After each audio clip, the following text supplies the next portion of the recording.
Accept చేయరు because I'm a virgin. Me girl ఫ్రెండ్కి కానీ ఫియాన్సీకి కానీ ప్రీవియస్గా అఫైర్స్ ఉంటే మీరు వాటిని యాక్సెప్ట్ చేస్తారా? యాక్సెప్ట్ చేయము, ఎందుకంటే తర్వాత మళ్ళీ 100 కంటిన్యూ అవుతుందని మాకు భయం అనమాట. ముందు జాగ్రత్త తీసుకొని అలా ఉంటే రిజెక్ట్ చేస్తాం. మామూలుగా అయితే చేయను, నేను కాదు ఎవరు చేయరు. రీసెంట్గా ఉంటే చేయను, ఆల్రెడీ బ్యాక్ ఎప్పుడో ఒక ఫాస్ట్ 10 years వరకు ఉంటే చేయొచ్చు. అమ్మాయి సిచ్యువేషన్ బట్టి, ప్రజెంట్ సిచ్యువేషన్ బట్టి చేయొచ్చు. యాక్సెప్ట్ చేస్తాను ఎందుకంటే అందరూ ఇప్పుడు ఒకేలా ఉండరు. ఎప్పుడైనా second hand first hand. Accept అంటే యాక్సెప్ట్ చేస్తాను, కాకపోతే తర్వాత వదిలేస్తాను. పార్ట్నర్ కాబట్టి ఫాస్ట్ నాకు ప్రజెంట్ అవసరం, కానీ అదరికి జరిగింది వాడు నాకు అనవసరం. వాళ్ళు కలిసి జీవితాంతం బతకాలి కదా, బతకాలంటే నమ్మకం ఉండాలి అంతే కదా. వాళ్ళు ఆల్రెడీ చేస్తారు, ఫస్ట్ తకను కూడా చేస్తారు, తర్వాత కూడా చేయొచ్చేమో. ఇప్పుడు ఏం లేవు అమ్మాయికి, పాతగా ఉన్నాయి, మీరు ఏం చేస్తారు? అట్లా యాక్సెప్ట్ చేస్తారా చేయరా?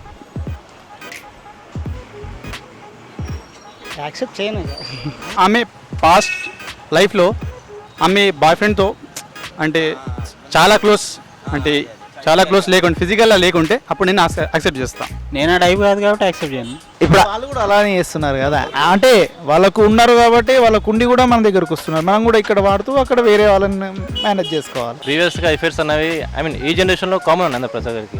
పెళ్ళి అంటే తెలియకుండా ఉన్న వాళ్ళని చేసుకుంటాము, సో తెలిసి చేసుకోము.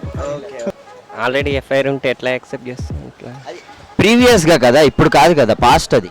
ప్రీవియస్గా ఉన్న ఎఫ్ఐఆర్ ఉన్న వాళ్ళే చెయ్యము. తర్వాత మారుతానంటే యాక్సెప్ట్ చేస్తాం. ఎవరు ఇప్పుడు కరెక్ట్గా ఉండరు కదా, ప్రతి ఒక్కరికి బయట పెళ్ళి కాక ముందు కానీ లవర్స్ ఉంటారు, ఎఫ్ఐఆర్లు ఉంటాయి. అది అనవసరం. మనతో ఎప్పుడైతే వచ్చిందో, మనతో ఎప్పుడైతే ఉంటున్నో అప్పుడు మెయిన్. అమ్మాయి ఫిజికల్గా కూడా ఏమైనా అయ్యి ఉంటే? ఫిజికల్గా ఏంటి దానికి మనం ఏం చేయలేము, దానికి మనం యాక్సెప్ట్ చేయలేము కదా, చేయలేము. ఫిజికల్గా ఉంటే యాక్సెప్ట్ చేయరు? No, not at all. చేయము, కానీ యాక్చువల్గా మనకు తెలియకుండా మ్యాక్సిమం హైడ్ చేస్తారు వాళ్ళు, తెలిసే సిచ్యువేషన్ రాదు చెప్పాలని. కానీ అబ్బాయిలకు కూడా పాత అఫైర్లు ఉంటాయి కదా, అలా ఉంటే పర్లేదా? అలా కూడా ఉండకూడదు. అబ్బాయిస్కి ఉండవచ్చు, కానీ ఈ మధ్య కాలంలో అబ్బాయికి ఉండట్లేదు, అమ్మాయిలకి చాలా ఉంటున్నాయి. అబ్బాయి మాత్రము సీతలాగా ఉండాలా, అబ్బాయి మాత్రం రాములాగా ఉన్నా లేకపోయినా ఇప్పుడు యాక్సెప్ట్ చేస్తారు ఈ కల్చర్. అబ్బాయిలకి అట్లా అలా ఈక్వలే కదా. అబ్బాయిలు కూడా ఉండకూడదు మామూలుగా అయితే, కానీ ఇటువంటి జనరేషన్లో కామన్ అయిపోతున్నది. మరి అమ్మాయిలకు కూడా కామన్ అవుతుంది కదా. వాళ్ళంటే వాళ్ళు కంట్రోల్ చేసుకోలేరు, మనం కంట్రోల్ చేసుకునే సత్తా మనకు ఉండదు.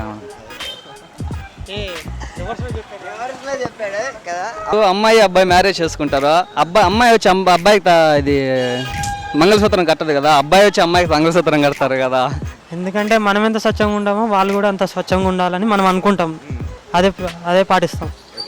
మరి కానీ అబ్బాయిలు స్వచ్ఛంగా ఉండట్లేదే. అది వాళ్ళని చూసి వీళ్ళు చెడిపోతారు. అమ్మాయిలు అబ్బాయిలు చెడిపోతున్నారు అంట. అయ్యో బాబోయ్. అంటే నేను మోసం చేయొద్దని అనుకుంటున్నాను, వాళ్ళు కూడా మోసం చేయకుండా ఉంటేనే బాగుంటుందని నేను అనుకుంటున్నాను.